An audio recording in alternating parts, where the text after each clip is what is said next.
Assalamualaikum warahmatullahi wabarakatuh. Semoga anak-anak murid cikgu semua sihat. Hari ini Cikgu Hafizi akan ajar kamu tajuk baru iaitu penambahan imbuhan pada kata dasar. Okey, penambahan imbuhan akhiran pada kata dasar.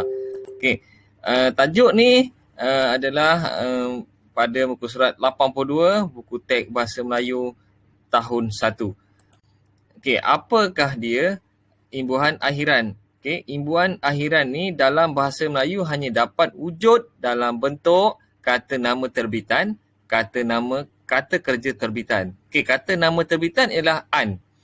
Dan kata kerja terbitan kan dan juga imbuhan akhiran ai. Okey, fungsi imbuhan akhiran yang cikgu sebutkan tadi, yang pertama dia bergabung dengan kata nama, bergabung dengan kata kerja dan bergabung dengan kata adjektif dan kata tugas untuk menghasilkan kata kerja transitif. Okey. Muka surat 82 Bahasa Melayu teks ya. Kata berimbuhan akhiran itu adalah tajuk dan juga topik hari ini. Okey, imbuhan akhiran yang pertama iaitu an. Okey, imbuhan akhiran yang pertama kita lihat kat sini an. Apa dia an? Okey, an kita tengok dalam video ini imbuhan akhiran an. Kita tengok apakah dia yang dimaksudkan dengan akhiran an. Okey, akhiran an kat situ dia adalah bergabung dengan kata nama, kata kerja, kata adjektif dan kata tugas untuk menghasilkan kata nama terbitan. Okey, makna akhiran an, perkara atau kerja hasil daripada melakukan sesuatu. Contoh penggunaan ayat, pelukis terkenal itu akan dipamerkan di Muzium Kesenian Singapura. Kata dasar dia adalah lukis. Dan imbuhan akhiran dia adalah an belakang tu, lukisan. Okey, lagi satu, makna akhiran an, kawasan yang luas. Okey, contoh laut kata dasarnya dan disambung dengan akhiran an jadi lautan. Maknanya lautan tu luas lah. Okey, yang ketiga, makna akhiran an bagi banyak. Ribuan penonton membanjiri Stadium Negara untuk menyaksikan perlawanan bola sepak. Ribuan. Maknanya banyaklah orang tu. Okey, seterusnya makna akhiran tempat atau alat untuk melakukan sesuatu perbuatan. Contoh penggunaan dalam ayat, kami terpaksa berteduh di hentian bas kerana hujan lebat. Hentian bas kerana hujan lebat. Okey, ukuran atau jangka masa. Laporan tahunan persatuan itu akan diedarkan kepada semua ahli tahunan. Okey, yang terakhir alat.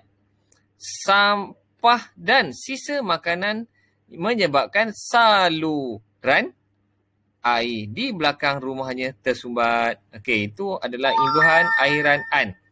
Okey, seterusnya. Contoh akhiran an, lagi satu contoh cikgu bagi kat sini, pakai, yan, minum, man, sena, man, makanan. Okey, kita lihat seterusnya imbuhan akhiran yang kedua, bagi kan. Okey, kan. Okey, kan pula kita lihat di sini membawa maksud mana yang pertama menyebabkan jadi. Kata nama buku, ya. Kata nama bagi buku, buku ni adalah kata nama.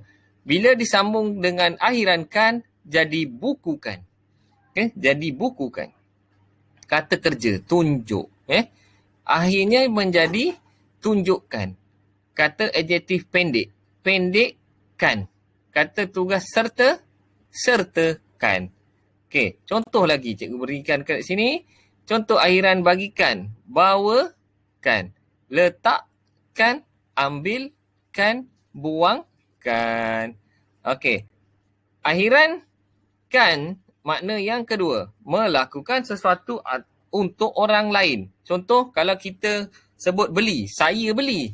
Tapi bila sambung dengan akhiran kan, jadi belikan. Maksudnya, kita minta tolong orang lain bantu untuk belikan. Belikan saya senaskah surat khabar. Baca. Okay, kalau kita sebut baca, saya baca sebuah buku cerita. Okay, kalau baca untuk sendiri. Tapi kalau bacakan, tolong bacakan saya isi surat ini. Okay, menjadi bantuan ataupun meminta bantuan seseorang untuk kita buat kerja itu. Okey, akhiran yang terakhir I. Okey, akhiran I makna yang pertama menyebabkan jadi. Kata nama contohi belakang sekali. Kata kerja tangis, tangisi. Kata adjektif dekat, dekati. Kata tugas sudahi. Okey. Seterusnya.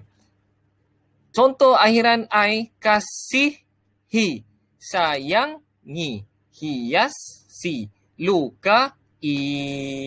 Okey, habis sini. Cikgu ucapkan terima kasih pada semua anak-anak muda cikgu. Semoga sihat di rumah sana. Selamat menonton video cikgu ini dan juga kita ada tugasan. Nanti cikgu akan sertakan dalam grup. Terima kasih. Assalamualaikum.